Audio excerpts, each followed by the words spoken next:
ప్రభువు ప్రియరక్షకుడైన యేసు ప్రభుల వారు మనల్ని మన కుటుంబాలను సంరక్షించి ఈ లెంట్లోని 2వ ఆదివారపు ఆరాధనలోనికి మనందరినీ నడిపించి ఆయన స్తుతించి గణపరిచి ఆయన పరిశుద్ధ వాక్యాన్ని ధ్యానించే భాగ్యాన్ని మనకి ఇచ్చినందుకే మొదటిగా తండ్రి అయిన దేవుని కృతజ్ఞతాస్తుతులు చెల్లిస్తున్నాను. ఆయన ఆత్మతోనూ సత్యంతో ఆరాధించడం కూడి వచ్చిన మీ అందరికీ ప్రభుపేట వందనాలు. అందరికీ వందనాలు. దేవుడు మిమ్మల్ని మీ కుటుంబాలను మెండుగా దీవించి ఆశీర్వదించును గాక. ఆమేన్. ఈ దినము ఏర్పరచబడిన లేఖన భాగాలు మనం చదువుగా విన్నాం. పాత నిబంధన పాఠ్యభాగంగా యెషయా గ్రంథము 45వ అధ్యాయము 20 నుంచి 25 వరకు ఉన్న లేఖన భాగాన్ని, అలాగే పత్రిక పాఠ్యభాగముగా యాకోబు పత్రిక 5వ అధ్యాయము 13 నుంచి 20 వరకు ఉన్న లేఖన భాగాన్ని, అలాగే సువార్త పాఠ్యభాగముగా మార్కు సువార్త 9వ అధ్యాయం 17 నుంచి 29 వరకు ఉన్న లేఖన భాగాలను మనం చదువుగా విన్నాం. ఈ లేఖన భాగాల నుంచి నేను మీకు తెలియచేయాలని ఆశపడుతున్న అంశం ఏంటి అంటే ఏకైక దేవుని ఆరాధన. ఏకైక దేవుని ఆరాధన. ఏకైక అనగా ఒకే ఒక్క దేవుడు, ఆయనను మాత్రమే ఆరాధించాలి అని 3 లేఖన భాగాలు మనకి ఈరోజు జ్ఞాపకం చేస్తూ ఉన్నాయి. కాబట్టి ఏకైక దేవుడు అనగా ఒకే ఒక్క దేవుడు, ఆయనను మాత్రమే ఆరాధించాలి అని మరి లేఖనాలు ఎన్నోసార్లు మనకి తెలియజేస్తూ ఉంటాయి. అయితే గమనించండి, యెషయా గ్రంథం పాత నిబంధన గ్రంథాన్ని మనం చూసినట్లయితే ఈ గ్రంథంలో యెషయా ప్రవక్త ద్వారా దేవుడు ఇశ్రాయేలీయులకు అనగా కోరెషు పరిపాలనలో ఉన్న ఇశ్రాయేలీయులను దేవుడు ఈ ప్రవక్త ద్వారా హెచ్చరిస్తూ అంటున్నాడు. 20వ వచనం చదువుదాం. కూడిరండి,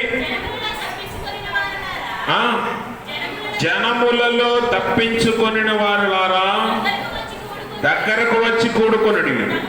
తమ కొయ్య విగ్రహమును మోయించు రక్షింపలేని దేవతకు మొరపెట్టు వారికి తెలియలేదు. అంటే ఇక్కడ ఈ లేఖనం ప్రాముఖ్యంగా ఈ వచనాల్లో యెషయా ప్రవక్త ఇశ్రాయేలీయులకు చెప్పదలిసింది ఏంటంటే ఒకటే, ఏకత్వం, దేవుని యొక్క ఏకత్వం ఎంత గొప్పదో చెప్తూ, అలాగే విగ్రహారాధన యొక్క మూర్ఖత్వం ఎలాంటిదో చూపిస్తూ, రక్షణ ఎవరి వలన కలుగుతుందో ఆ నిజదేవుడు ఎవరో తెలియజేస్తున్నాడు యెషయా ప్రవక్త. ఎందుకనంటే ఇశ్రాయేలీయులు దేవుని మహాకృపను బట్టి ఎన్నుకోబడిన జనాంగంగా ఐగుప్తు దాస్యంలో నుండి రప్పించబడిన తర్వాత వారు ఎన్నో మార్లు పడిపోయారు, ఎన్నో మార్లు తొలగిపోయారు, ఎన్నో మార్లు అన్య దేవతలతో తిరిగి దేవుని ఉగ్రతకు లోనయ్యారు. అలాంటి సందర్భంలో ఇశ్రాయేలీయులు విశ్వాస జీవితంలో బలహీనపడినప్పుడు అనేక మంది ప్రవక్తల ద్వారా దేవుడు హెచ్చరించినట్లుగా ఈ సమయంలో యెషయా ప్రవక్త ద్వారా ఇశ్రాయేలీయులను మరొకసారి బలపరుస్తున్నాడు, హెచ్చరిస్తున్నాడు. అదేంటంటే, మీరు నిజ దేవుణ్ణి మర్చిపోయారు, మీరు ఏకైక దేవుణ్ణి మర్చిపోయారు, మీరు సృష్టికర్తను మర్చిపోయారు. అందుకనే మనం గమనించాలి, మొట్టమొదటిగా ఈ యెషయా గ్రంథంలో విగ్రహారాధన ఎంత మూర్ఖత్వమో ఇక్కడ ఈ యెషయా భక్తుడు తెలియజేస్తూ ఉంటాడు. చూడండి, 20వ వచనం చదువుదాం. కూడిరండి, జనములలో తప్పించుకొనిన వారులారా నా దగ్గరకు వచ్చి కూడుకొనుడి. తమ కొయ్య విగ్రహములను మోయించు రక్షింపలేని దేవతకు మొర్రపెట్టి వారికి తెలియలేదు అని 20వ వచనంలో చాలా స్పష్టంగా మాట్లాడుతూ ఉన్నాడు. అంటే ఇక్కడ మనం గమనించవలసిన విషయం ఏంటంటే, విశ్వాసులైనటువంటి వారు కొన్నిసార్లు సత్యము నుంచి తప్పిపోయి అసత్యాన్ని నమ్మి విశ్వసించి దాన్ని ఆరాధించే క్రమంలో విగ్రహాలను ఏర్పరచుకున్నారు. ఈ విగ్రహాలు ఏమీ చేయలేవు అన్న విషయాన్ని తెలియజేస్తూ మనుషులు ఎంత మూర్ఖులో ఎంత తెలివి లేనివారో అని యెషయా ప్రవక్త ద్వారా దేవుడు గద్దిస్తూ ఉన్నాడు. చాలాసార్లు మనం కూడా విగ్రహాలైనటువంటి వాటిని అనగా ఈ లోకంలో దేవత, దేవుడు అని పేరు పెట్టబడిన ప్రతిదీ కూడా మనకు విగ్రహముగా కనిపిస్తూ ఉంటుంది. అందును బట్టి మనం దాన్ని యందు నమ్మిక ఉంచితే మనము తెలివి లేని వారమని, మూర్ఖులమని ఇక్కడ యెషయా ప్రవక్త తెలియజేస్తున్నాడు. అంటే కేవలం విగ్రహం అంటే బొమ్మేనా అంటే బొమ్మ ఒక్కటే కాదు, కానీ పరిశుద్ధ గ్రంథము విగ్రహారాధన లేదా విగ్రహము గురించి అనేక విధాలుగా తెలియజేస్తుంది. మన జీవితాల్లో చాలా విగ్రహాలు ఉంటాయి. మొట్టమొదటిగా బొమ్మలైనటువంటి వాటి గురించి మాట్లాడుతూ, బొమ్మ కేవలము మనుష్యుని యొక్క కల్పితం అంతే. 44వ అధ్యాయం యెషయా గ్రంథంలోనే 44వ అధ్యాయంలో మనం చూస్తే 9వ వచనం చదువుదాం.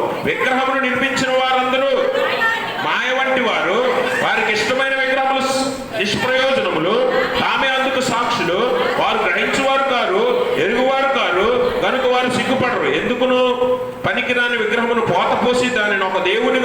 పూజించువాడు ఎవడు? ఇదిగో దాన్ని పూజించు వారందరూ సిగ్గుపడుదురు. ఆ శిల్పకారులు నరమాత్రులే కదా, వారందరూ పోగు చేయబడి నిలవబడవలను, నిశ్చయముగా వారు భయపడి సిగ్గుపడుదురు. గమనించారా? ఇక్కడ ఏమంటున్నాడంటే విగ్రహములు నిర్మించువారు మాయ వంటి వారట. వాస్తవానికి మనం గమనించాలి, విగ్రహాలు నిర్మించుకునేవాడి పనేంటి? వాడికి అదే జీవనాధారం కదా, వాడికి అదే జీవనాధారం. ఆ బొమ్మ చేసుకుని అమ్ముకోకపోతే వాడికి తినటానికి తిండి ఉండదు. కాబట్టి మీరు గమనిస్తే అబ్రహాము తండ్రి అయిన తెరహు కూడా ఈ పనే చేశాడు. అబ్రహాము తండ్రి అయిన తెరహు కూడా ఈ పని చేశాడు. ఊరు ప్రాంతంలో కల్దీల దేశంలో మరి ఆ కల్దీలందరూ కూడా విగ్రహారాధికులు. వారు సూర్య చంద్రులను కూడా ఆరాధిస్తారు. అందుకని అబ్రహాము తండ్రి అయిన తెరహు ఏం చేశాడంటే ఆ సూర్యుని చంద్రుని విగ్రహాలు ప్రతిమలు చేసి వారికి అమ్ముకొని జీవనాధారం సాగించేవాడు. ఆ కుటుంబం నుంచి దేవుడు అబ్రహామును బయటికి పిలుచుకున్నాడు. కాబట్టి మనం గమనించాలి, విగ్రహం చేయువాడు ఏం చేస్తాడట, వాడి జీవనోపాధి కొరకు చేసుకుంటాడు. కాబట్టి అది విగ్రహం అనేది నిష్ప్రయోజనమైనది, కేవలం ఒక బొమ్మ మాత్రమే. చిన్నపిల్లలకు ఆడుకోవడానికి మనం బొమ్మ ఎలా ఇస్తాం?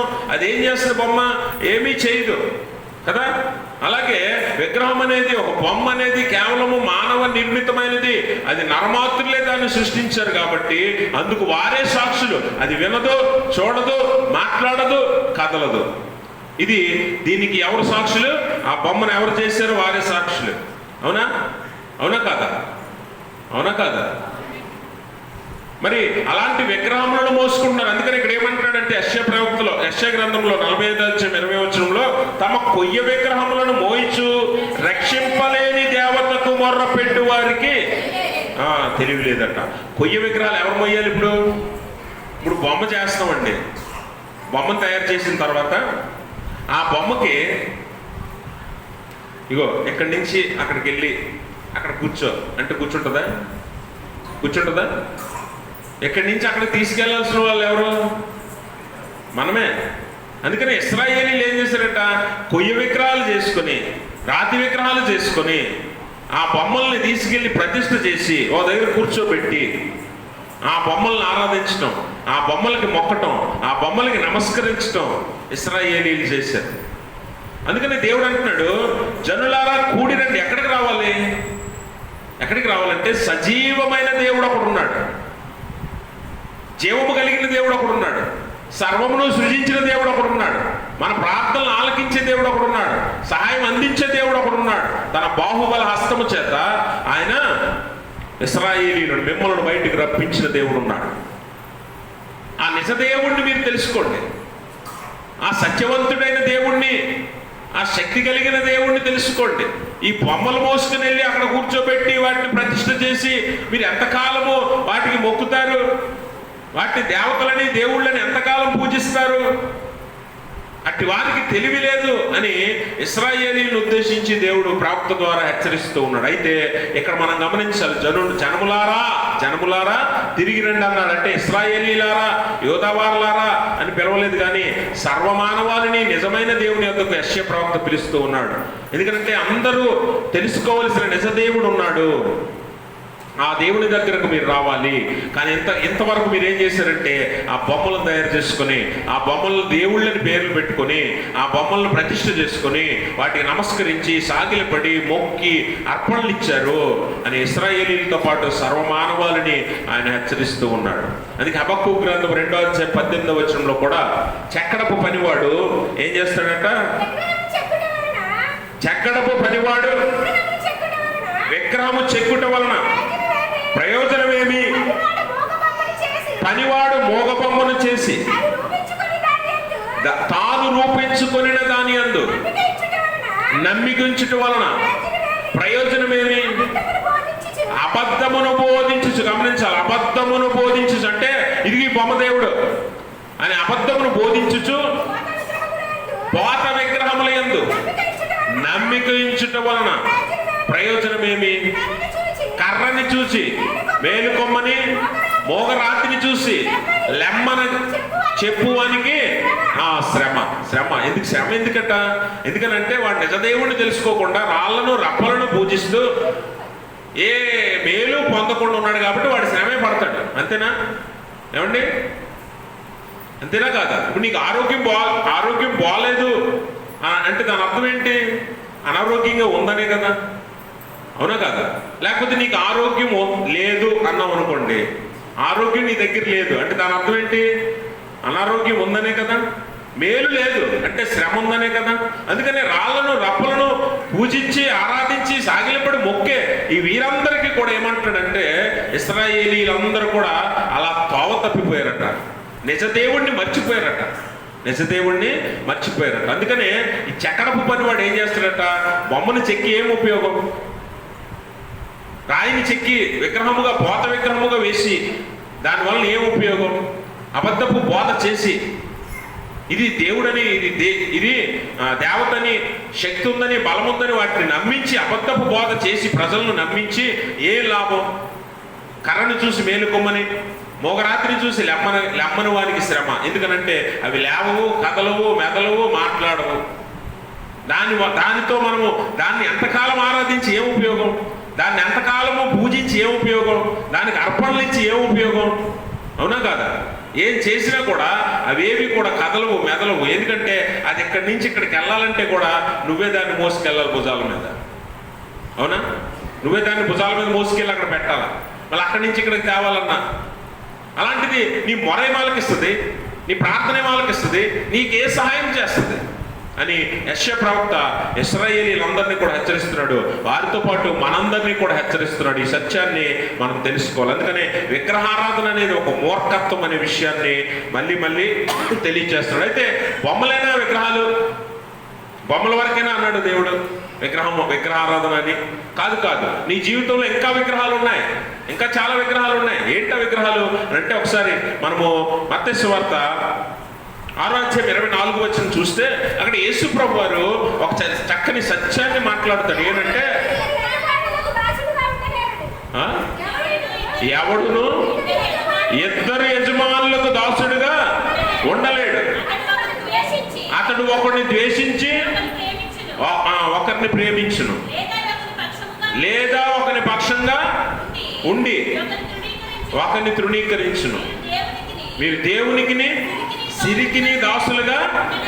మీరు గమనించండి, ఇప్పుడు మన జీవితాల్లో విగ్రహాలు ఏంటి అని అంటే, ఇదిగో ఈ ధనం అనేది మన జీవితానికి ఒక విగ్రహం, మనం ఏర్పరచుకున్న విగ్రహం, అంతే కదా, అవునా కాదా?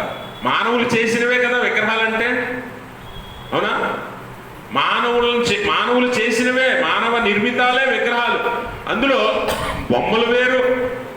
ఇప్పుడేమో ధనం అనే దాన్ని ఒక విగ్రహంగా పెట్టుకున్నాం, మనం ఆరాధిస్తున్నాం దాన్ని. అందుకే దేవుడు చాలా స్పష్టంగా మాట్లాడాడు, మీరు దేవునికి సిరికి దాసులుగా ఒక్కసారి ఉండలేరు. ఉంటే దేవునికి ఉండగలరు, లేదా సిరికి ఉండగలరు. అందుకనే దేవుడు అంటాడు, నీ ధనం ఎక్కడుండునో నీ హృదయము అక్కడుండును. నీ ధనము పరలోకంలో ఉందనుకో, దేవుని మీద నీ హృదయం ఉంటుంది, ఆయన నువ్వు ఆరాధిస్తావు, ఆయనకి దాసునిగా ఉంటావు. ఒకవేళ నీ ధనము భూమి మీద అనుకో, ఆ భూమి మీద నీ ధనాన్నే ప్రేమిస్తావు, దేవుణ్ణి ఆరాధించలేవు, దేవునికి నువ్వు దాసునిగా ఉండలేవు. ఆ ధనం కోసమే నువ్వు ప్రయాసపడతావు, దాన్ని కాపాడుకోవడానికే కష్టపడతావు, దాన్ని సంపాదించడానికే నువ్వు ఈ లోకంలో జీవిస్తావు. అందుకని ధనానికి దేవునికి రెండింటికి నువ్వు దాసునిగా ఉండలేవు. ఏదో ఒకదానికే ఉండగలవు. ఒకదాన్ని ప్రేమించి ఒకదాన్ని ద్వేషిస్తావు. ఈరోజు చాలా మంది విశ్వాసులైనటువంటి వారు కూడా ధనాన్ని ప్రేమిస్తున్నారు, దేవుణ్ణి కూడా విడిచిపెడుతున్నారు. దేవుని ఆలయాన్ని, దేవుని సన్నిధిని పోగొట్టుకుంటారు డబ్బు కోసం చాలా మంది. ఇది నీ జీవితంలో ఒక విగ్రహము. అందుకే మీకు తెలివి లేదు అని యెషయా ప్రవక్త జ్ఞాపకం చేస్తూ ఉన్నాడు. ఎందుకనంటే ఆ ప్రసంగి అంటాడు కదా, కొంచెం సంపాదించి కొంచెం తిన్నవాడు సుఖంగా నిద్రపోతాడట, ధన సమృద్ధి కలిగిన వాడు తన ధన సమృద్ధి చేత వానికి నిద్ర పట్టదు అని అంటాడు. అంటే ప్రయాస పడడం తప్ప ఏ ఉపయోగం లేదు. ధనం ఎంత ఉండాలో అంతే ఉండాలి, అవునా కాదా? అవునా కాదా? ఆహారము ఉంది కదా అని తింటూనే ఉంటావా? ఏమండి, తింటూనే ఉంటామా? ఎంత కావాలో అంతే తినాలి. అధికంగా తిన్నా కూడా నష్టమే కలుగుతుంది. ధనం కూడా అంతే. అందుకే ధనాపేక్ష సమస్త కీడులకు మూలము అని చెప్తాడు. లోభత్వం అంటే ఏంటో తెలుసా?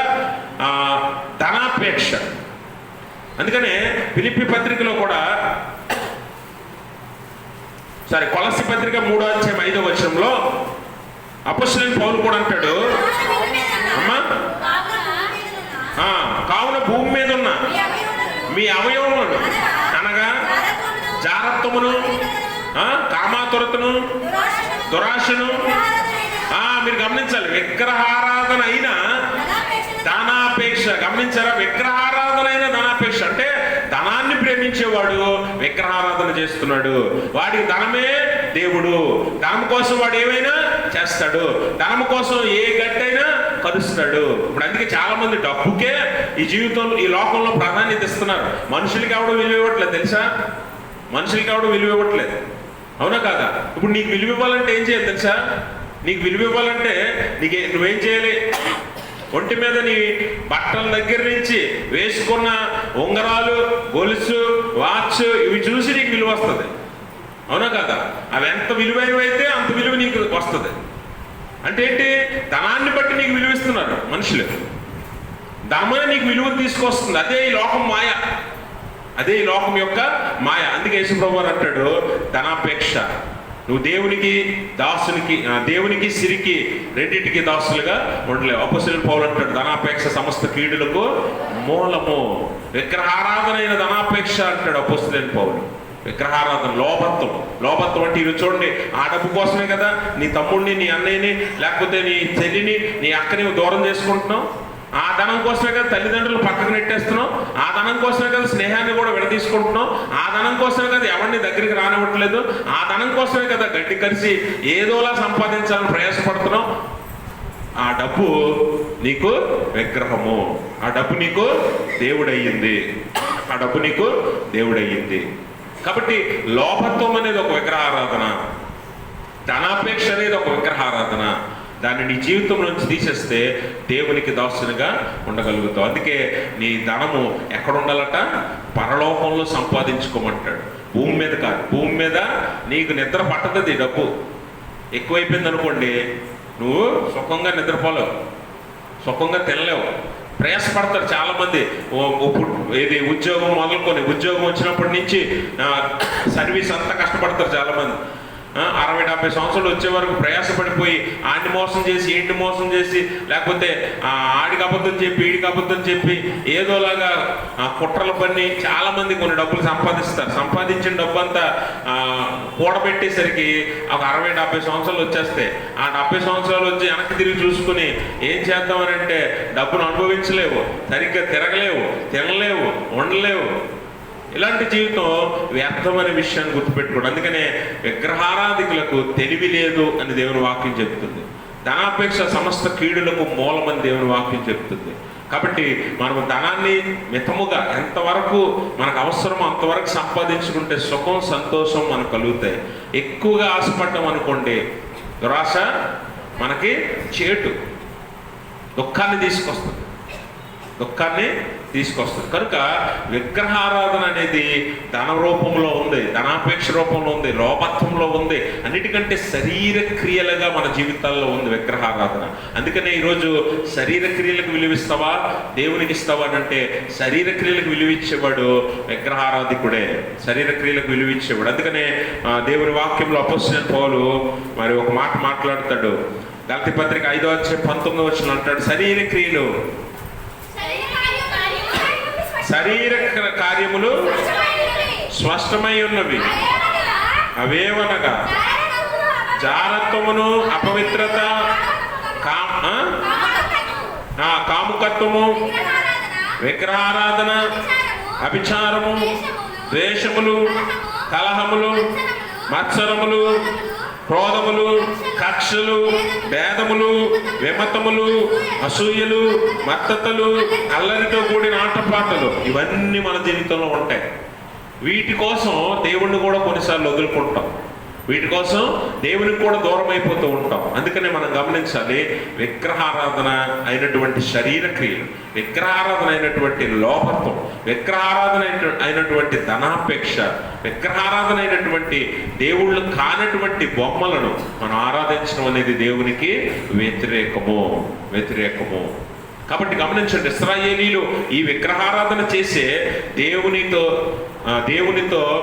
మరి విరోధముగా దూరంగా వెళ్ళిపోయారు, దేవుని నుంచి దూరం అయిపోయారు. దేవుడు అంటున్నాడు, ఈ విగ్రహారాధన చేసిన వారిని వ్యభిచారులు అన్నాడు. దేవుడు ఏమన్నాడు? వ్యభిచారులు అన్నాడు. కాబట్టి గమనించాలి, దేవుడు విగ్రహారాధికులను మూర్ఖులుగా చూస్తూ ఉన్నాడు, తెలివి లేని వారుగా చూస్తూ ఉన్నాడు. రెండోది ఏంటంటే, మనం ఈ యెషయా గ్రంథంలో గమనించినట్లయితే యెహోవాయే ఒకే ఒక్క దేవుడు, నిజమైన దేవుడు అని యెషయా ప్రవక్త ద్వారా దేవుడు తెలియజేస్తున్నాడు. చూడండి ఒకసారి 21వ వచనం 22వ వచనం.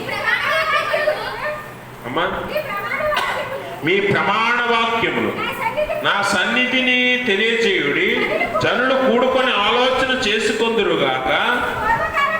పూర్వకాలము మొదలుకొని ఆ కార్యము తెలియజేసిన వాడెవడు? చాలా కాలము క్రిందట దాన్ని ప్రకటించిన వాడెవడు? యెహోవానగు నేనే కదా, నేను తప్ప వేరొక దేవుడు లేడు. నేను నీతిపరుడనగు దేవుడను, రక్షించువాడను నేనే, నేను తప్ప మరి ఏ దేవుడును లేడు. గమనించారా? నేనొక్కడనే దేవుడును అంటే మీరు గమనించాలి, ఒకే ఒక్క దేవుడు మన దేవుడు. మోనోథిజం అంటే ఒకే ఒక్క దేవుడు, ఏకదేవుని ఆరాధన, ఏకైక దేవుని ఆరాధన. మనకి దేవుళ్ళు 10 మందో 3 4 లేరు. అయితే మనం చాలాసార్లు క్రైస్తవ్యంలో కూడా చాలా మందికి సందేహం ఏంటంటే, దేవుడు ఒక్కడైతే తండ్రి ఎవరో, కుమారుడు ఎవరో, పరిశుద్ధాత్మ ఎవరు? ఇది కదా చాలా మంది సందేహం, అవునా కదా? చాలా మందికి ఈ సందేహం ఉంటుంది.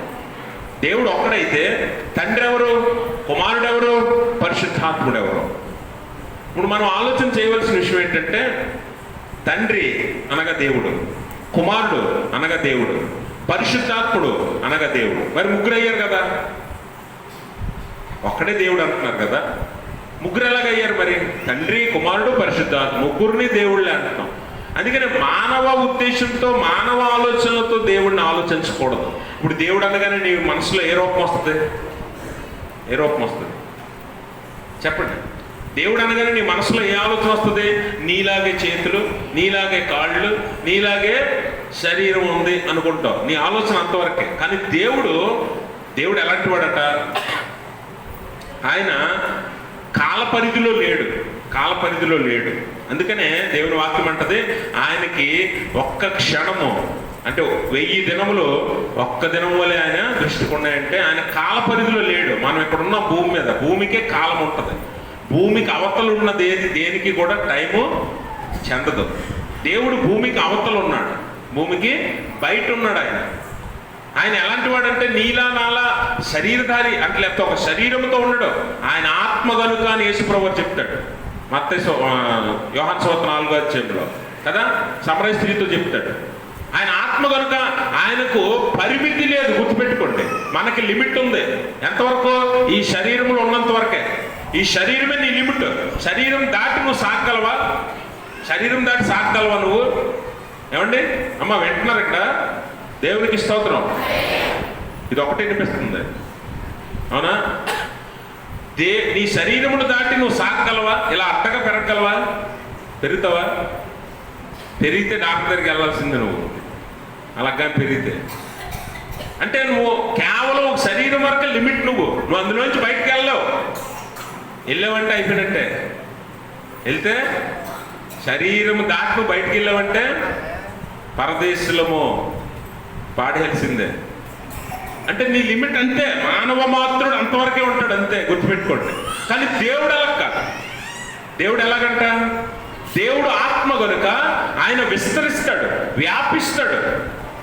వ్యాపించడం అంటే సర్వాంతర్యామి. అందుకే దేవుడు సర్వాంతర్యామి అంటే విశ్వమంతా వ్యాపించిన వాడు. ఆయన ఇందుగలడు అందు లేడని సందేహం వలదు, ఎందెందు వెతికినా అందందే గలడు అంటే అన్ని చోట్ల ఉంటాడు అనమాట. Is everywhere. ఒక నాస్తికుడు అన్నాడు, గాడ్ ఈజ్ నోవేర్ అన్నాడు. గాడ్ ఈజ్ నోవేర్ అని అంటే, ఒక దేవుణ్ణి నమ్మే ఒక విశ్వాసం అంటున్నాడు, నువ్వు చెప్పిన దాంట్లోనే దేవుడు ఇక్కడ ఉన్నాడని అర్థమవుతుంది. ఇంగ్లీష్లో మనం చూస్తే గాడ్ ఈజ్ నోవేర్, దాన్ని కొంచెం ఇలా దగ్గరికి జరిపితే గాడ్ ఈజ్ నౌ హియర్ అని వస్తుంది. అంటే ఇక్కడే ఉన్నాడు దేవుడు అని విశ్వాసం చెప్పగలగాలి. కాబట్టి దేవుడు సర్వాంతర్యామి, అన్ని చోట్ల ఉంటాడు. అందుకే ఆయన విస్తరించి ఉన్నాడు. అయితే ఈ దేవుడు, ఈ ఒకే దేవుడు తనని తాను ఎలా ప్రత్యక్షపరుచుకున్నాడంటే, ఆయనను ఆయన తండ్రిగాను, కుమారునిగాను, పరిశుద్ధాత్మగాను స్వరూపాలలో మనకి ప్రత్యక్షపరుచుకున్నాడు. అందుకని దేవుడు ఒక్కడే కానీ స్వరూపాలు మూడు. మనం లోతరణ ఆరాధన మనం ఒప్పుకునేటప్పుడు దైవత్వమునందు ఒకనిగాను పురుషత్వమునందు ముగ్గురుగాను అని ఒప్పుకుంటాం మనం కదా. అంటే దైవత్వం ఒకటే, దేవుడు ఒక్కడే, కానీ పురుషత్వం అనగా స్వరూపాలు మూడు. అందుకనే తండ్రి అయిన దేవుడు, కుమారుడైన దేవుడు, పరిశుద్ధాత్ముడైన దేవుడు అని అంటాం. కానీ దేవుడైతే ఒక్కడే. ఈ దైవత్వం అంతా ఒక్కటే, అందులోనే మూడు స్వరూపాలు మనకి ప్రత్యక్షపరచబడ్డాయి. ఇప్పుడు నీళ్ళు ఉన్నాయి. నీళ్ళు ఏం చేస్తాం మనం? నీళ్లు మనం చూస్తే ఒక రూపం కదా, నీళ్లు ద్రవ రూపం. దాన్నే వాయు రూపంలో చూడొచ్చా? చూడలేమా? ఆవిరి పెడితే ఆవిరి అయిపోతుంది కదా నీరు, అంటే గాలిగా మారిపోతుంది. నీళ్ళే ఏమవుతాయి? గాలిగా మారుతాయి. అంటే ఆ నీరే గాలి అవుతుంది. ఈ నీరునే డీప్ ఫ్రిడ్జ్లో పెట్టామనుకోండి, నీళ్ళు గట్టిగా ఉంటాయండి. మరి గట్టిగా ఎలాగైపోయాయి? అంటే ఇదొక రూపం, అదొక రూపం. నీళ్లకే మూడు రూపాలు లేవా? ఒకటి వాయు రూపము, ఘన రూపము, ద్రవ రూపము. మూడు రూపాయలు నీళ్ళకే ఉన్నాయి కదా. మరి దేవుడు తనని తాను మూడు రూపాల్లో ప్రత్యక్షపరచుకోలేడా? దేవుడు సృష్టించిన నీళ్లే కదా. దేవుడు సృష్టించిన నీళ్ళకే మూడు రూపాయలు ఉన్నప్పుడు పాలని ఎన్ని రూపాల్లో మార్చేస్తాం మనం? పాలని చూడండి, పాలు ఇరిగిపోతే పెరుగు, పెరుగు నుంచి వెన్న, వెన్న నుంచి నెయ్యి, ఇంకా అదంతా ఇరిగిపోతే పన్నీరు. ఏది పడితే దాన్ని ఎన్ని రూపాల్లో మార్చేస్తున్నాం? అన్నీ ఒక దగ్గర నుంచి రాలేదా? అలాగే దేవుడు తనను తాను మూడు రూపాలలో ప్రత్యక్షపరుచుకున్నాడు. అందులో తండ్రి, కుమారుడు, పరిశుద్ధాత్మ. అందుకనే తండ్రి, ఆ దేవుడు పరలోకంలో ఉంటూ తన మరొక రూపమైన కుమారుణ్ణి ఈ లోకానికి పంపి మానవాళి రక్షణార్థం ప్రాణం పెట్టించాడు. అందుకని యేసుప్రభువు వారు ఇక్కడ ఉండి సంపూర్ణ మానవుడిగా ఉన్నాడు కాబట్టి, సంపూర్ణ దేవుడుగా ఉన్నాడు కాబట్టి, సంపూర్ణ మానవుడిగా తండ్రి అని దేవునికి ప్రార్థన చేస్తున్నాడు. యేసుప్రభువు వారు తండ్రి అని దేవుని ప్రార్థన చేశాడు కాబట్టి యేసుప్రభువు వారు దేవుడు కాదు అని చాలా మంది మూర్ఖులు నమ్ముతుంటారు. అందుకనే దేవుడు పరలోకంలో ఒక దేవుడు, అనగా పరలోకంలో తండ్రి అయిన దేవుడు స్వరూపం ఉంది. ఇంకొక స్వరూపము యేసుక్రీస్తు ప్రభుల వారు, ఆయన మన కోసం ప్రాణం పెట్టి రక్తం చిందించాడు. ఎందుకంటే రక్తం వలన తప్ప మరి దేని వలన పాప విమోచన జరగదు కాబట్టి నరావతారిగా ఆయన మారి మనకు ప్రాణం పెట్టాడు. ఆ నరావతారి వెళ్ళిపోతూ మనకు తోడుగా ఉండటానికి పరిశుద్ధాత్మ. ఆత్మ అనగా గాలి రూపంలో ఉంటుంది, అంతేనా? అవునా కదా? ఆత్మ అనగా గాలి రూపంలో ఉంటుంది. కాబట్టి ఆ పరిశుద్ధాత్మ మన మీద మనకు తోడుగా ఉంచాడు. కాబట్టి ఒకటే దేవుడు, మూడు స్వరూపాలు. అదే అంటున్నాడు ఇక్కడ, యెహోవానగు నేనే, రక్షించువాడను నేనే, నేను తప్ప మరి ఏ దేవుడును లేడు అన్న విషయాన్ని మనం గమనించాలి. అందుకే ద్వితీయోపదేశకాండం 6వ అధ్యాయం 4వ వచనంలో, ఓ ఇశ్రాయేలు వినుము, మన దేవుడైన యెహోవా. అద్వితీయుడు అంటే ఏంటో తెలుసా? అద్వితీయుడు అంటే ద్వితీయ అంటే ఏంటి? ద్వితీయ అంటే రెండు, అద్వితీయుడు అంటే రెండు కానివాడు. రెండు కానివాడు అంటున్నాడు, ఒకే ఒక దేవుడు అంటున్నాడు. మరి ఇక్కడ మూడు రూపాలు ఎందుకనంటే ఇందుకే, ఆయన ఒకే ఆత్మయుండి ఒకే దేవుడై ఉండి తనను తాను మూడు రూపాలుగా ప్రత్యక్షపరుచుకున్నాడు. ఇది సత్యం. అందుకే యేసుప్రభువు దేవుడు, తండ్రి దేవుడు, పరిశుద్ధాత్మ దేవుడు. కాబట్టి గమనించాలి. యేసుప్రభువు వారి గురించి కూడా మనం మాట్లాడితే ఆ కింద మనము రోమపత్రిక 3వ అధ్యాయం 30వ వచనం చదువుదాం.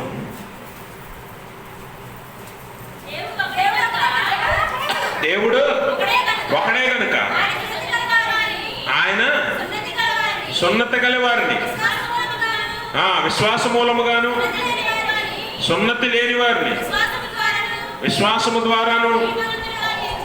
గమనించండి, ఆయన దేవుడు ఒక్కడే. అయితే ఇశ్రాయేలీలకు ఒక నిబంధన పెట్టాడు, మనకు నిబంధన పెట్టాడు. కాబట్టి ఆ వారిని ఆ రీతిగాను మనల్ని ఈ రీతిగాను ఆయన విశ్వాసము ద్వారానే రక్షిస్తాడు. విశ్వాసం ద్వారానే రక్షిస్తాడు. దేవుడు ఒక్కడే. నరునికి దేవునికి మధ్యవర్తి ఒక్కడే, ఆయన క్రీస్తు యేసు నరుడు. ఎందుకంటే ఆయన సంపూర్ణ దేవుడై ఉండి మధ్యవర్తిగా ఆయన మానవుడిగా లోకంలో జన్మించాడు. అందుకే యేసుప్రభువు వారిని సంపూర్ణమైన మానవుడు, సంపూర్ణమైన దేవుడు అని అంటాం. రెండు ఆయనే. రెండు ఆయనే. కాబట్టి దేవుడు ఒక్కడే అన్న సత్యాన్ని మనం గమనించాలి. ఆ దేవుడు మనకు రక్షణ కలుగు చేస్తాడు. అందుకే యెషయా గ్రంథంలో మనం చూసినట్లయితే ఆ తర్వాత వచ్చిన చదువుదాం. ఆయన వల్లే రక్షణ అంట. నువ్వు ఎంచుకున్న బొమ్మలకి విగ్రహాలకి రక్షించే శక్తి లేదు అని యెషయా ప్రవక్త తెలియజేస్తూ మనం ఈ 45వ అధ్యాయంలో 21వ వచనమే చదువుదాం. 22 చదవండి. భూదిగంత నివాసులారా నా వైపు చూచి రక్షణ పొందుడి. దేవుడని నేనే, మరి ఏ దేవుడుని లేడు. కాబట్టి భూదిగంత నివాసులారా అనగా సర్వమానవాళ్ళు, ఇశ్రాయేలీలు యూదులనేం కాదు, అందరూ, ఏ దేశమైనా, ఏ ప్రాంతమైనా, ఏ జాతి అయినా, ఏ మతమైనా అందరూ కూడా నా వైపు చూసి రక్షణ పొందండి. ఎందుకు ఈ రక్షణ? ఆయన మాత్రమే ఇవ్వగలడు కాబట్టి. నేను తప్ప మరొక దేవుడు లేడని చాలా స్పష్టంగా ప్రకటిస్తున్నాడు దేవుడు. It is a declaration, it is a declaration of God. దేవుని యొక్క ప్రకటన ఇది ఇందులో సత్యమే ఉంటది. ప్రకటన ఎప్పుడు బలంగా ఉంటది. కాబట్టి ఆ ప్రకటన సత్యాన్ని ప్రకటిస్తుంది. ఆయనే దేవుడిని తెలియజేస్తుంది. భూదిగంత నివాసులందరినీ కూడా ఆహ్వానిస్తుంది ఆయన దగ్గరికి. నా వైపు చూసి రక్షణ పొందండి. బొమ్మల వైపు కాదు, విగ్రహాల వైపు కాదు, ధనం వైపు కాదు, మనుషుల వైపు కాదు, ఈ లోకంలో ఉన్న శక్తుల వైపు, అధికారాల వైపు, పదవుల వైపు కాదు, కానీ నా వైపు చూస్తే రక్షణ వస్తుంది. ఆయన వైపు చూడటం అంటే ఏంటి? విశ్వాసంతో చూడాలి. ఎలా చూడాలి? విశ్వాసంతో చూడాలి. విశ్వాసంతో చూసినప్పుడు మనం రక్షణ పొందుతామని దేవుని వాక్యము తెలియజేస్తుంది. అందుకే కింద అంటాడు, ప్రతి మోకాలు నా ఎదుట, ప్రతి మోకాలు వంగుననియు, ప్రతి నాలుక నా తోడని ప్రమాణం చేయననియు నేను నా పేరట ప్రమాణం చేసి ఉన్నాను. మీరు గమనించాలి, ఇక్కడ దేవుడు ఒక్కడే గనుక నేను నా పేరట ప్రమాణం చేశాను అంటున్నాడు. అర్థమైంది మీకు? నేను నా పేరట నేనే ప్రమాణం చేస్తాను. ఏమని? ప్రతి మోకాలు నా ఎదుట ఉంగుతుందని, ప్రతి నాలుక. ఇక్కడ ఇద్దరు ఉన్నారు అనుకోండి, పరిశుద్ధాత్మ తోడు లేకపోతే కుమారుని తోడు అనొచ్చు, అవునా కదా? కానీ ఒక్కడే కనుక, దేవుడు ఒక్కడే కనుక నా పేరట నేనే ప్రమాణం చేశానని దేవుడు తెలియజేస్తున్నాడు. ఈ సత్యాన్ని, లోతుని మనం గ్రహించాలి. కాబట్టి ఆయన ఏమని చెప్తున్నాడంటే, ప్రతి మోకాలు నా ఎదురు ఉంగుతుంది, ప్రతి నాలుక నా తోడని ప్రమాణము చేస్తుంది. ఇదే మనం గమనించినట్లయితే ఫిలిప్పీ పత్రిక 2వ అధ్యాయం 10వ వచనంలో యేసు ప్రభువు కూడా మరి ఆయన గురించి ఈ మాట చెప్పినట్లుగా మనం చూస్తాం. ఫిలిప్పీ, భూమి మీద ఉన్నవారిలో కానీ, భూమి కింద ఉన్నవారిలో కానీ ప్రతి వారి మోకాలు యేసు నామములో వంగునట్లు, ప్రతి వారి నాలుక తండ్రి అయిన దేవుని యేసు నామములో వంగాలి. ప్రతి నాలుక యేసు నామములో, ప్రతి నోరు ఆయన అంగీకరించాలి, ప్రతి మోకాలు ఆయన నామంలో వంగాలి. ఈ లోకంలో సర్వమానవాళి అది తెలుసుకునే ధనం ఒకటి ఉంది అని యేసు ప్రభు వారి గురించి ఈ లేఖనంలో పౌలు తెలియజేస్తున్నాడు. కాబట్టి గమనించండి, దేవుడు ఒక్కడే, ఆయనే రక్షణ కలుగు చేస్తాడు. ఆయన వైపు చూస్తే విశ్వాసంతో చూడాలి. అందుకే అపొస్తలుడైన పౌలు అంటాడు, విశ్వాసంలో ఒక కర్తయు దాన్ని కొనసాగించి యేసు వైపు చూచుచు నా ముందు ఉంచబడిన ఈ పందెపు రంగంలో ఓపికతో పరిగెత్తుచున్నాను అంటాడు. విశ్వాసానికి కర్త ఆయనే. ఆ విశ్వాసంతో ఆయన వైపు చూస్తూ ఈ లోకంలో మన జీవితాన్ని ముందుకు సాగించాలి. ఆయన మీద ఆధారపడాలి.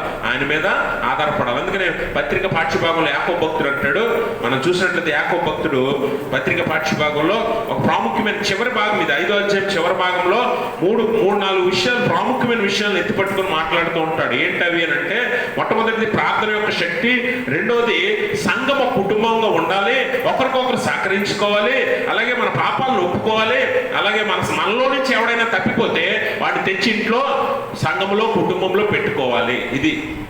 ఇది యాకోబు భక్తుడు తెలియజేస్తున్నాడు. ఎందుకనంటే ప్రార్థన యొక్క ప్రాముఖ్యత, మన జీవితంలో ప్రార్థన లేదా దేవుని యొక్క ప్రాముఖ్యత ఎంతో ఈ యాకోబు భక్తుడు తెలియజేస్తాడు. అందుకనే 13వ వచనం చదివితే, మీలో ఎవరికైనా శ్రమ సంభవించినా ప్రార్థన చేయవలను, ఎవరికైనా సంతోషం కలిగినా చాలు. ఇక్కడ యాకోబు భక్తుడు ఏమంటున్నాడంటే, నీ జీవితంలో ప్రతిదానికి సమాధానం ఏంటంట? నీ జీవితంలో ప్రతిదానికి సమాధానం ఏమై ఉందంటే ప్రార్థనే. ఎందుకంటే prayer is not a monologue, it is a dialogue between you and your God. దేవునికి నీకు మధ్య సంభాషణే ప్రార్థన, అంతేగాని నువ్వు మాట్లాడుకునేది ప్రార్థన కాదు. It is not a monologue, నువ్వు ఒక్కడవే మాట్లాడుకునేది కాదట ప్రార్థన. అందుకని నీ జీవితంలో ప్రతి విషయానికి ఏం ఉండాలట? ప్రార్థనే ఉండాలి. నీ జీవితంలో ప్రార్థన లేని రోజు ఉండకూడదు. ప్రార్థన లేని రోజు ఉండకూడదు. ఎందుకంటే దేవుడితో మాట్లాడలేని రోజు నువ్వు సహాయాన్ని కోల్పోతావు, దేవుణ్ణి కోల్పోతావు, దేవుడికి దూరం అయిపోతావు. అందుకనే ఇక్కడ యాకోబు అంటున్నాడు, ఎవరికైనా సంతోషం కలిగిందా ఏం చేయమంటున్నాడు? కీర్తనలు పాడుతుంటే దేవుడిని స్తుతించండి, ప్రార్థన చేయండి. లేకపోతే బాధ కలిగిందా ప్రార్థన చేయంటున్నాడు. లేకపోతే రోగం వచ్చిందా ప్రార్థన చేయంటాడు. అంటే జీవితంలో ఉదయం మొదలుకొని సాయంత్రం పడుకునే వరకు సంతోషం రావచ్చు, బాధ రావచ్చు, వ్యాధి రావచ్చు, ఏదైనా వస్తుంది కదా. రోజులో ప్రతిరోజు ఈ మూడిట్లో ఏదో ఒకటి ఎదురవుతుందా లేదా? ఏమండి ఎదురవుతుందా లేదా? కొంతమంది అస్సలు నవ్వరు, కొంతమంది అస్సలు నవ్వరు, కొంతమంది నవ్వుతూనే ఉంటారు. అంటే సంతోషం వచ్చినప్పుడు నవ్వేవారు, బాధ కలిగినప్పుడు ఏడ్చేవారు, వ్యాధి కలిగినప్పుడు బాధపడేవారు. ఇవన్నీ అందరికీ ఉంటాయి. ఇవి రోజులో ఈ మూడిట్లో ఏదో ఒకటి నీకు రోజులో ఉదయం నిద్రలేసింది పడుకునే వరకు ఏదో ఒకటి ఎదురవుతుందా లేదా? అవుతుందా లేదా? అందుకని దేవుని వాక్యం అంటది, సాయంకాలం ఏడుపు వచ్చి రాత్రి ఉండినను ఉదయమున ఏం కలుగుతుంది? సంతోషం కలుగును అని దేవుడు చెప్తున్నాడు. అంటే పొద్దున్న నవ్వేమనుకో సాయంత్రం బాధ కలగొచ్చు, లేదా సాయంత్రం నొప్పి కలగొచ్చు, లేదా సాయంత్రం మధ్యాహ్నం మందు పాడు చేయి రోగము, ఏదో ఒక రోగం రావచ్చు, జ్వరం రావచ్చు, తలనొప్పి రావచ్చు, నడునొప్పి రావచ్చు, ఇంకో రోగం రావచ్చు, ఏదైనా రావచ్చు. అంటే ఉదయం ఉన్నట్టు సాయంత్రం ఉండదు, సాయంత్రం ఉన్నట్టు మధ్యాహ్నం ఉండదు, మధ్యాహ్నం ఉన్నట్టు రాత్రి ఉండదు. ఏదో ఒక బాధ వ్యాధి ఏదో ఒకటి ఎదురవుతుంది. సంతోషము కలగొచ్చు, బాధ కలగొచ్చు, రోగము రావచ్చు. ఏదొచ్చినా సమాధానం ఏంటి? ప్రార్థనే. ఏదొచ్చినా సమాధానం ప్రార్థనే అని యాకోబు అంటాడు. అందుకే సంతోషం కలిగితే కీర్తనలతో దేవుడు ప్రార్థించు, బాధ కలిగితే ప్రార్థన చేయి, రోగం కలిగితే విశ్వాసంతో ప్రార్థన చేయి, విశ్వాసంతో ప్రార్థన చేయి. ప్రార్థన లేని జీవితము వ్యర్థము. ఎందుకంటే క్రైస్తవ జీవితానికి ప్రార్థన అనేది ఊపిరి లాంటిది. అది లేకపోతే నీ జీవితంలో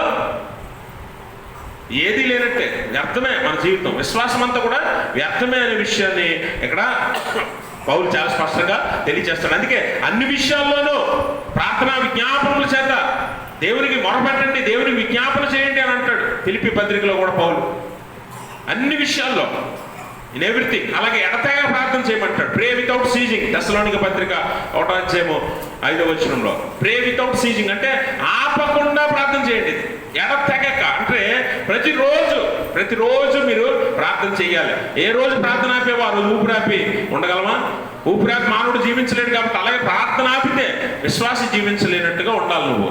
అందుకే నీ జీవితంలో ప్రతి దానికి ప్రార్థనే అవసరం, ప్రార్థనే సమాధానం, ప్రార్థనే నీకు ముఖ్యము అన్నట్లుగా యాకోబు భక్తుడు తెలియజేస్తున్నాడు. అలాగే సంఘము కుటుంబం అంటాడు. సంఘం ఏంటంట? ఒక కుటుంబం. సంఘము కుటుంబం. కుటుంబం అంటే మీ అందరికీ కుటుంబాలు ఉన్నాయా? లేవా? మరి ఉన్నాయా అని అంటే నన్ను చూస్తారండి. ఉన్నాయా లేవా? కుటుంబంలో మీరు ఎంతమంది ఉంటారు? 3, 4, 5, లేకపోతే కొన్ని కుటుంబాలు పెద్ద కుటుంబాలు అయితే 10 మంది ఉంటారా? ఉన్నారా లేరా? ఉన్నారా లేరా? ఇప్పుడు 10 మంది, ఇప్పుడు తల్లి తండ్రి 2 పిల్లలు అనుకుందాం. అంతమంది వద్దులే, 10 మందిని మనం అక్కడ చెప్పగలం. ఇప్పుడు తల్లి తండ్రి 2 పిల్లలు అనుకుందాం. ఇప్పుడు తండ్రి తల్లి దగ్గరికి వచ్చి, నా కొడుకు ఇంటికి వచ్చి 1 రోజులు అయింది, మళ్ళీ ఎప్పుడు వస్తాడో అని అంటాడు. ఎప్పుడైనా అంటాడా? లేకపోతే తల్లి, నా కూతురు ఈ వారం ఇంటికి రాలా, నా కొడుకు ఈ వారం ఇంటికి రాలా, వచ్చే వారమైనా వస్తాడేమో అని అంటారా?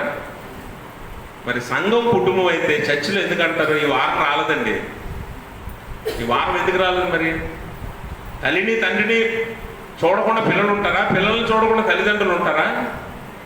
పొద్దున్న ఎక్కడికి తిరిగినా సాయంత్రానికి ఇంటికే కదా రావాలి. మరి ఇంట్లో అందరూ కలుసుకుంటారు కదా. కుటుంబం అంటే అదే కదా, అవునా కాదు? ఎవడకాడు జీవిస్తే కుటుంబం ఎందుకు అవుతుంది? ఎవరికి వారు వెళ్ళిపోతే కుటుంబం ఎందుకు అవుతుంది? కుటుంబం అంటే కలిసి ఉండాలి, కలుస్తూ ఉండాలి. అందుకని ఎఫెసీ పత్రికలో అపొస్తలుడైన పౌలు అంటాడు, కొందరు మానుకొనుచున్నట్టు మీరు సమాజంగా కూడుకొనుట మానక ఆ దినము సమీపించుచున్నది. చదవండి ఎఫెసీ పత్రిక 11వ అధ్యాయం 10వ అధ్యాయం 24వ అధ్యాయం 24వ వచనం 10:24. కొందరు మానుకొనుచున్నట్టు సమాజముగా కూడుట మానక అమ్మా ఒకరినొకరు హెచ్చరించుచు ఆ దినము సమీపించడం మీరు చూచిన కొలది మరి ఎక్కువగా అలాగూ చేయొచ్చు, ప్రేమ చూపుటకు సత్కార్యములు చేయటం ఇది కుటుంబం. ఇదే కుటుంబం, దేవుని ఇల్లు, దేవుని కుటుంబం, దేవుని శరీరం, దేవుని సంఘం ఇదే. ఇప్పుడు చెప్పండి, ఒక తల్లి తండ్రి ఇద్దరు పిల్లలు. ఆ తల్లిదండ్రులు ఇద్దరు పిల్లల్ని ప్రేమిస్తారో ప్రేమించరా? ప్రేమించరు. చెప్పాలి గట్టిగా, అయిపోయింది, చాలా సమయం అయిపోయింది. ప్రేమిస్తారా? పిల్లలు తల్లిదండ్రులు ప్రేమించరా? ఇప్పుడు చిన్నవారు పెద్దవారిని ఏమనుకోవాలంటే తల్లిదండ్రులు అనుకోవాలి, పెద్దవారు చిన్నపిల్లలు ఏమనుకోవాలంటే తమ బిడ్డలు అనుకోవాలి. ఇది సంఘం. ఇప్పుడు చెప్పండి, పిల్లవారికి లేదా పిల్లలకి బాగాలేదనుకోండి, తల్లిదండ్రులు ప్రశాంతంగా పడుకుంటారా? మీ పిల్లలకు బాగోపోతే మీ ఇంట్లో, మీరు పిల్లలు బాగోపోతే పర్వాలేదు, మనకెందుకులే, మనం పడుకోవాలి, తినాలి, తిరగాలి అని నువ్వు ఇంట్లో సుఖంగా ఉండగలవా? మరి సంఘంలో ఎందుకు ఉంటున్నావు? ఎలా ఉండగలుగుతున్నావు? సంఘము కుటుంబం అన్నప్పుడు, దేవుని శరీరం అన్నప్పుడు నువ్వు ఎలా ఉండగలుగుతున్నావు అని అడుగుతున్నాడు యాకోబు భక్తుడు. అందుకే మీరు ఎలా ఉండాలంట? కుటుంబంగా ఉండాలి. అందుకే మీలో ఎవడైనా రోగి అయినప్పుడు సంఘం పెద్దలందరినీ, సంఘం అంతటిని తీసుకుని వెళ్ళి నూనె రాసి ప్రార్థన చేయండి. అయితే ఇక్కడ చాలాసార్లు నేను చెప్పాను, శారీరక రోగము కాదు ఇది, శారీరక రోగం మాత్రమే కాదు ఇది. ఆత్మీయ రోగం అంటే దేవుని సన్నిధికి రాలేని రోగము, మనందరితో కలిసి ఉండలేని రోగము. ఒకప్పుడు మన సంఘ సభ్యులై ఉండి, ఒకప్పుడు మన కుటుంబంలో సభ్యులై ఉండి ఈరోజు రాలేని వారు ఉన్నారు కదా, వారిని తీసుకొని రమ్మంటున్నాడు యాకోబు భక్తుడు. అందుకే అట్టి వారు ఆత్మీయ రోగం కలిగిన వారు కాబట్టి, దేవునితో ఉండలేరు కాబట్టి, మనతో దేవుడిని ఆరాధించలేరు కాబట్టి, అట్టి వారి దగ్గరికి వెళ్ళి మీరందరూ కలిసి ప్రార్థన చేసి, ఎలాంటి ప్రార్థన చేయాలి? విశ్వాస సహితమైన ప్రార్థన చేయాలి.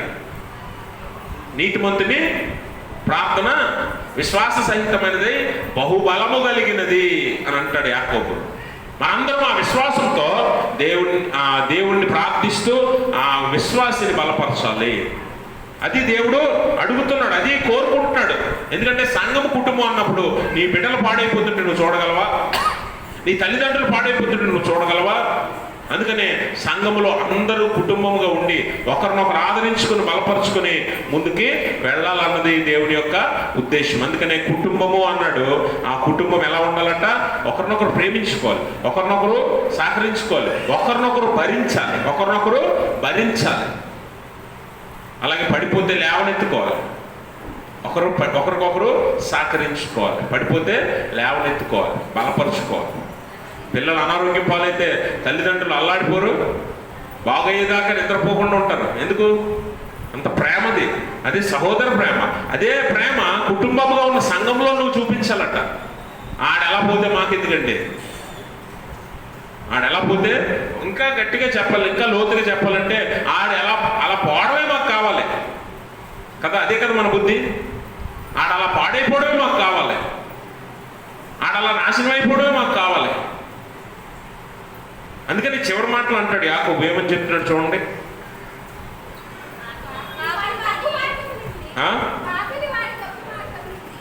అంతా కొంచెం పైనుంచి చదవండి. నా సహోదరులారా, మీలో ఎవడైనా, గమనించండి, మీలో ఎవడైనా సత్యము నుండి తొలగిపోతే మరి ఒకడు వారిని సత్యమునకు మళ్ళించిన ఎడల పాపిని వాడు తప్పు మార్గము నుండి మళ్ళించువాడు మరణము నుండి ఒక ఆత్మను రక్షించిన వాడు అవుతాడట. గమనించండి, అనేక పాపములను కప్పునట్లుగా. మీరు ఆలోచన చేశారా? ఒకడు పాడైపోతున్నాడు, ఒకడు సంఘానికి రాలేకపోతున్నాడు, ఒకడేమో ప్రార్థన చేయలేకపోతున్నాడు. అలాంటి వాడినట మనం ఏం చేయాలంట? ఒకడు సత్యం నుంచి తప్పిపోయాడు, వాడిని మళ్ళీ తీసుకొచ్చి సంఘంలో చేర్చడం అనేది, మనం ఒక ఆత్మను దేవుని కొరకు రక్షించిన వారు అవుతాం. ఆ ఫలము నీకు పరలోకంలో దాచబడి ఉంటుంది. మనం ఏం కోరుకుంటాం? ఆడిపోతే పోనివ్వండి, ఆడు ఎలా పోతే మనకెందుకండి, ఆడు పాడైపోవడం మంచిదండి అని మన ఉద్దేశాలు ఉంటాయి. నీ కొడుకు అయితే ఆ మాట అంటావు నువ్వు, నీ కూతురు అయితే ఆ మాట అంటావు నువ్వు, నీ తల్లి అయితే ఆ మాట అంటావా, నీ తండ్రి అయితే ఆ మాట అనగలవా? పోతే పోనివ్వండి అని అనగలవా? అదే ప్రేమ ఇక్కడ ఉండాలి అంటున్నాడు సంఘంలో. మనమేమో చక్కగా పైకి బాగుంటాం కానీ లోపల రగిలిపోతుంటాయి. మనకి కదిపితే పచ్చగడ్డ వేసినా బొగ్గుమనిపోయేలాగా ఉంటుంది ఇక్కడ కదా. ఎందుకుంది అది? అందుకే దేవుడు అంటున్నాడు, ఆత్మీయ స్థితిలో నువ్వు ఎదగాలంటే ప్రార్థన అన్ని విషయాల్లో కావాలి. కుటుంబంగా మనం ఎదగాలి, మెలగాలి, ఒకరినొకరు సహకరించుకోవాలి, తప్పిపోయిన వాడిని తీసుకు తెచ్చుకోవాలి. అంటే నీ కొడుకు నీ ఇల్లు వదిలేసి వెళ్ళిపోయాడు, ఒక నెల బాధపడతావు, 2 నెలలు బాధపడతావు, తర్వాత ఎతకవా? తర్వాత ఎతకవా? పోనీ వాడే వచ్చాడు అనుకుందాం, అప్పుడు ఏమనుకుంటావు? నా కొడుకే కదా, తప్పు చేస్తే చేయని, క్షమించారు అని తీసుకురావా దగ్గరికి? నీ కూతురైతే తెచ్చుకోవా? మరి సంఘంలో ఉన్నవాడిని ఎందుకు తేలపోతున్నావు నువ్వు? నిన్ను వదిలేసి వెళ్ళిపోయిన వాడిని. నిజమైన సంఘం అదే, ఎత్తపడే సంఘం అదే. ఏదో మామకార్థంగా గుంపుగా కూడమని కాదు. రచ్చబండ దగ్గర ఉంటారు జనాలు, ఎవరికి వాళ్ళే. కానీ ఇది అలా కాదట. సంఘం అనేది ఏంటట? కుటుంబము అంటాడు. ఒకరితో ఒకరికి సంబంధం ఉంది. ఇక్కడ ఒకరితో ఒకరికి సంబంధం ఉంది. సంబంధాన్ని మనము పెంపొందించుకోవాలి, పాడు చేసుకోకూడదు. దేవుడు అంటాడు, మనందరికీ తండ్రి దేవుడు, మనందరికీ యజమానుడు దేవుడు, మనందరం ఆయన ఇంటి వారము, మనందరం ఆయన సభ్యులము. కాబట్టి మనలో ఎవడు పోయినా మనకు ఖచ్చితంగా బాధ్యత ఉంది. అందుకనే కయ్యను అడుగుతాడు, నీ తమ్ముడు ఎక్కడా? నేనేమైనా కావలవాడినా అంటాడు కయ్యను. కావలవాడే నువ్వు, నీ పక్కవాడికి నువ్వు కావలవాడివే. కావలి కాయాలి. నీ పక్క ఆత్మ పాడైపోకుండా తెలిసి పాడైపోతున్నా నువ్వు చేయట్లేదంటే నా శిక్ష నీ మీదకి కూడా వస్తుంది. కయ్యని మీదకి వచ్చిందా లేదా? నీ సహోదరుడు అన్నప్పుడు నీ సహోదరుడి గురించి నిన్ను లెక్క అడుగుతాడు, నీ పక్కవాడి గురించి నిన్ను అడుగుతాడు. అందుకే జాగ్రత్తగా మనం ఆత్మీయంగా బలపడుతూ మన పక్కవాడిని బలపరచాలి. వాడు పాడైపోతుంటే పోతే పోనివ్వండి అని వదిలేయకూడదు. అది అపవాది సంబంధమైన ఆలోచన. అందుకనే ఆ పక్కవాడు బాగోపోతే, ఆ పక్కవాడు పడిపోతే లేవనెత్తడానికి నువ్వు వెళ్ళాలి, నేను వెళ్ళాలి, మనం వెళ్ళాలి. సంఘం అంటే అదే. సంఘం అంటే అదే. సువార్త పాఠ్యభాగంలో అంటాడు యేసు ప్రభువు. సువార్త పాఠ్యభాగం తెద్దాం. మార్క్స్ సువార్త 9వ అధ్యాయంలో ఇక్కడ మనం గమనిస్తే సందర్భం మీరేం చదవద్దు కానీ నేను చెప్తాను. యేసు ప్రభువు మార్క్స్ సువార్త ప్రారంభంలో ముగ్గురు అత్యంత సన్నిహితులైన శిష్యులు, ఎవరు? యోహాను, యాకోబు, పేతురు. ఈ ముగ్గురిని తీసుకుని యేసు ప్రభువు ఏం చేశాడంటే రూపాంతర కొండ ఎక్కాడు. రూపాంతర కొండ ఎక్కితే కొండ కింద ఎవరు ఉన్నారంటే 9 మంది ఉన్నారు. 12 మంది శిష్యులు కదా, 12 మందిలో 9 మంది కింద ఉన్నారు. యోహాను, యాకోబు, పేతురు ముగ్గురిని తీసుకుని యేసు ప్రభువు రూపాంతర కొండ మీదకి వెళ్ళాడు. రూపాంతర కొండ మీదకి వెళ్ళిన తర్వాత ఆయన రూపాంతరం చెంది ఆయన నిజ స్వరూపాన్ని, దేవుని యొక్క స్వరూపాన్ని ముగ్గురు శిష్యులకు చూపిస్తే అక్కడ జరిగిన సంఘటన మనకు తెలుసు. రూపాంతర కొండ మీద ఏం జరిగిందో అది జరిగిన తర్వాత యేసు ప్రభువు ముగ్గురు శిష్యులు కిందకి దిగి వస్తున్నారు. కింద ఏమో 9 మంది శిష్యులు ఉన్నారు. ఈ 9 మంది శిష్యుల దగ్గరికి ఒక తండ్రి తన కుమారుడిని, మోగా చెవిటి దయ్యం పట్టిన తన కుమారుడిని తీసుకొచ్చి ఆ కుమారుడిని బాగు చేయమని ప్రాధాయపడుతున్నాడు 9 మందిని. అప్పుడు 9 మంది చేయలేకపోయారు. చూడండి మార్క్స్ సువార్త 9వ అధ్యాయం. ఆ 9 మంది చేయలేకపోయారు, ఆ దయ్యాన్ని వెళ్ళగొట్టలేకపోతే అప్పుడు యేసు ప్రభువు వచ్చి ఏమంటున్నాడు? విశ్వాసము లేని తరము వారలారా, నేను ఎంతకాలం మీతో ఉందును, ఎంతవరకు మిమ్మల్ని సహించును, వారిని అర్థం తీసుకుని రండి వారితో గమనించాలి. ఇక్కడ ఆయన ఏమంటున్నాడు తెలుసా? విశ్వాసం, శిష్యులకు విశ్వాసము లోపించింది. అందుకని విశ్వాసం యొక్క శక్తి ఎంతో మనకు తెలియాలి. విశ్వాసం ఎంత బలమైందో మనకు అర్థం కావాలి. ఎందుకంటే everything possible with those who believes.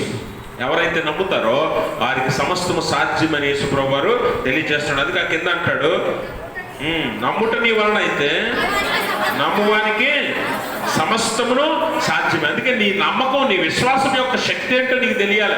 నమ్మలేకపోతే నువ్వు అద్భుతాలు చూడలేవు. నమ్మకపోతే నువ్వు అద్భుతాలు చూడలేవు. నమ్మితేనే అద్భుతం చూడగలవు. నమ్మటం అనేది ఒక అద్భుతం. నమ్మగలగాలి. అందుకే చూసి నమ్మిన వారి కంటే చూడక నమ్మిన వారు ధన్యులని యేసు ప్రభువు అంటాడు. ఎందుకంటే నమ్మడమే నీ పని, అద్భుతాలు ఆయన పని. అందుకనే మత్తయి సువార్తలోని 13వ అధ్యాయము, మత్తయి సువార్త 13వ అధ్యాయంలో ఆయన 58వ వచనంలో ఆయన అవిశ్వాసం వల్ల అద్భుతాలు చేయలేదట. వారి అవిశ్వాసమును బట్టి ఆయన అనేక అద్భుతములు చేయలేదట. నీ విశ్వాసం ఎంత ఉండాలి? బలమైనదే ఉండాలి, శక్తివంతమైనదే ఉండాలి. చాలా మంది అంటుంటారు కదా, మరి దేవుని వాక్యంలో యేసు ప్రభువు చెప్తాడు, ఆవగింజంత విశ్వాసం ఉంటే కొండలు కదులుతాయి కదా. మరి నీ విశ్వాసం ఆవగింజ కంటే చిన్నదై ఉండాలి కదా. అందుకే కదా నువ్వు చేస్తే జరగట్లేదు అద్భుతాలు అని మనం గమనించాలి. ఆ మాట చాలా చక్కగా ఈజీగా చెప్తాం, కానీ మన విశ్వాసం ఎంతో కొలతయ్యం. ఆవగింజ ఎంత ఉంటుంది? వేలి మీద పెట్టినా కూడా చాలా చిన్నదిగా కనిపిస్తుంది, ఒక చిన్న గింజలా కనిపిస్తుంది ఆవగింజ. అంత విశ్వాసం ఉంటేనే కొండలు కదిలిపోతే, అంత విశ్వాసం ఉంటేనే చెట్లు సముద్రంలో పడిపోతే, దయ్యాలు వదిలిపోతుంటే మరి మనము అంతకంటే తక్కువ విశ్వాసం కలిగిన వారమనే కదా నా అర్థం. అందుకే కదా మనం అద్భుతాలు చూడలేకపోతున్నాం, అవునా కదా?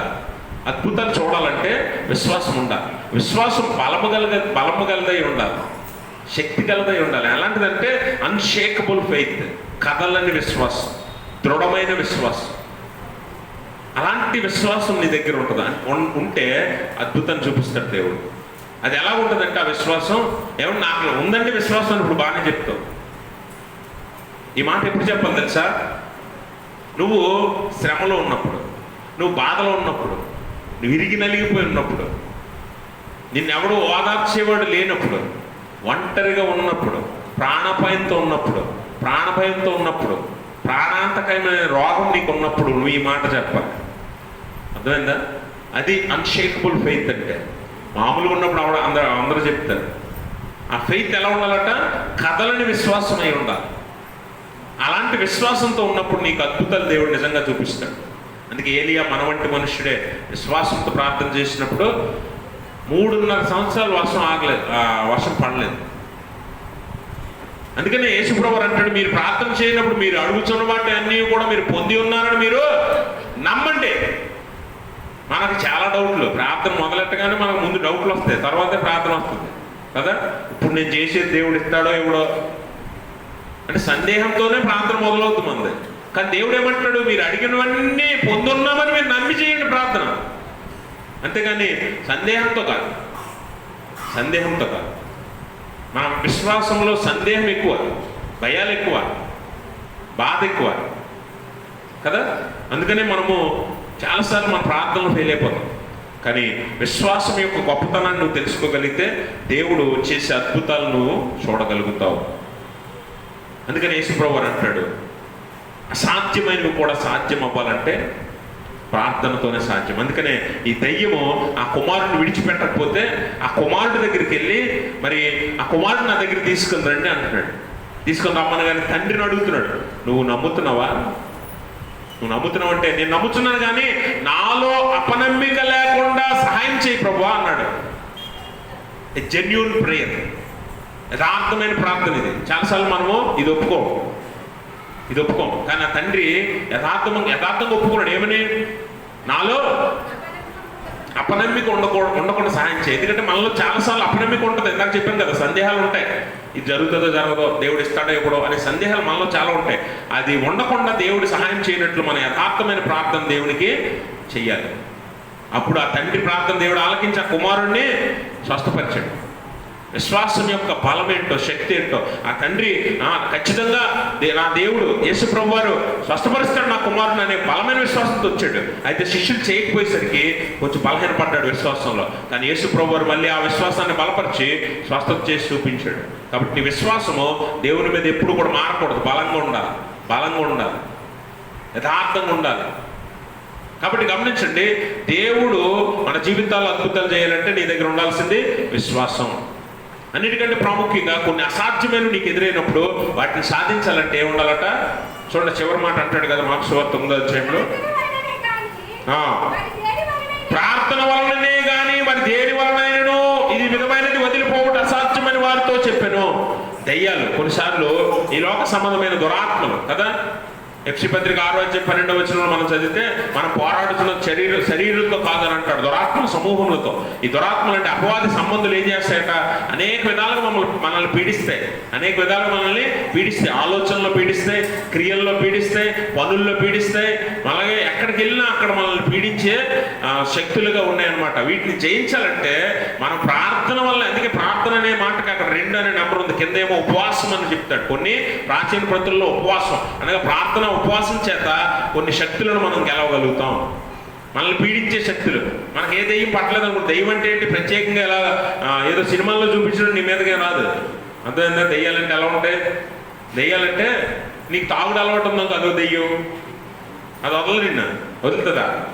పొద్దున్న వదిలేస్తుంది, మళ్ళీ సాయంత్రం పట్టేసుకుంటుంది కదా. చాలా మందిని పొద్దున్న వదిలేసి పని చేసుకోరా, ఏదో పని చేసుకో, సాయంత్రం డబ్బులు వచ్చాక వస్తా అంటది దెయ్యం చాలామంది కదా. ఒక దురలవాటు దెయ్యం. అలాగే ఆలోచనలు, తలాంతులు. అందులో కూడా నీకు దురాలోచనలు కలుగు చేస్తుంది దెయ్యం. ఇవన్నీ కూడా నిన్ను పీడిస్తే, ఆ దురాత్మల సమూహం అంటే అదే, నిన్ను పీడిస్తుంటాయి. నువ్వు ఏదైతే బలహీనంగా ఉన్నావో ఆ స్థలంలో నిన్ను బలహీనపరుస్తాయి. చివరికి నిన్ను నాశనం చేయడానికి ట్రై చేస్తాయి. అందుకే ఈ పిల్లాడిని ఏం చేస్తున్నాయంట, ఆ తండ్రి కుమారుడిని మాట్లాడనివ్వట్లేదు. అంటే మూగ దెయ్యం, చెవిటి దెయ్యం. ఎవడు చెప్పినవేందో ఏమీ చెప్పదు. అర్థమైంది మీకు? మనలో కూడా చాలా మంది ఉంటారు, వాళ్ళు మాట్లాడమంటే మాట్లాడరు, ప్రార్థన చేయమంటే చేయరు, ప్రార్థన చేయమంటే ప్రార్థన నోరు రాదు, మూగదయ్యారు కదా, పాట పాడమంటే రాదు నోరు. చాలా మంది ఉన్నారు, ఇలాగా ఉంటారు కదా. అనేక రకాలుగా పీడిస్తుంది దురాత్మలు మనల్ని. వీటన్ని జయించాలంటే ప్రార్థన, ఉపవాసం. ఈ లెంట కాలంలో మనం ఏం చేస్తున్నాం? ఉపవాసాన్ని కొంతమంది తీర్మానించుకుని ఉంటారు. మీరేం చేయాలి? ప్రార్థన, ఉపవాసం చేత, బలమైన విశ్వాసం చేత ప్రార్థన చేసినప్పుడు అద్భుతాలు చూపిస్తాడు దేవుడు. అద్భుతాలు చూపిస్తాడు. శోధనలో పడకుండా తప్పిస్తాడు, విశ్వాసంలో నడిపిస్తాడు. అందుకే ఏకైక దేవుణ్ణి ఆరాధించాలి. ఈ లెక్క కాలమే కాదు కానీ నిజమైన దేవుణ్ణి ఎరిగి ప్రార్థన, ఉపవాసంతో బలమైన ప్రార్థన, విశ్వాస సహితమైన ప్రార్థన, నీతిమంతుని ప్రార్థన నువ్వు చెయ్యాలి. దేవుని మీద ఆధారపడాలి, దేవుని నామాన్ని మహింపరచాలి. ఒకే ఒక్క దేవుని ఆరాధన చేయాలి. ఆ ఒక్క దేవుడే మన దేవుడని లేఖనం చెప్తుంది. ఆ దేవుడిని ఎరిగి ఆ దేవుణ్ణి నువ్వు ప్రాక్టీస్తూ నీ నామానికి, దేవుని నామానికి మహిమను తెస్తూ, అలాగే మన జీవితాలకు ఆశీర్వాదాలు కలుగునట్లుగా మనందరము కూడా దేవుణ్ణి ఆరాధించాలి. అలాంటి ఒక సంఘముగా, దేవుని కుటుంబముగా, దేవుని శరీరముగా మనం ఉన్నప్పుడు ఆయన రాకడలో ఎత్తబడే వధువు సంఘముగా మనం ఉంటాం. అందులో మనందరము ఉంటాం. అందులో నీ కుటుంబం ఉంటుంది, నీ సహోదరులు ఉంటారు, నీ విరుగు పొరుగు వారు అందరూ అందులో ఉండినట్లు మనం ఈ లోకంలో జీవించాలి, సాక్షులుగా ఉండాలి, దేవుని నామాన్ని మహిమపరచాలి. అట్టి స్థితి దేవుడు తన పరిశుద్ధాత్మ ద్వారా మనందరికీ దయచేయును గాక. ఆమేన్. సమస్త జ్ఞానం